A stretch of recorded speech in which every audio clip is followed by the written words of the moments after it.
100斤，100公斤，互换饮食。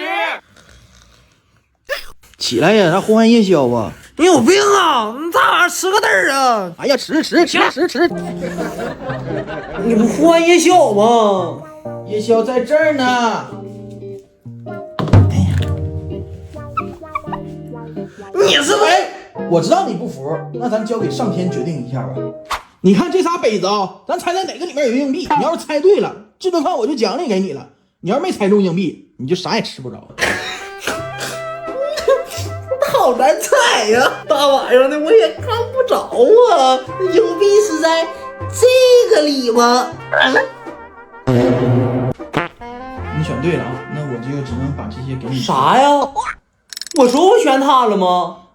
我选的是这个。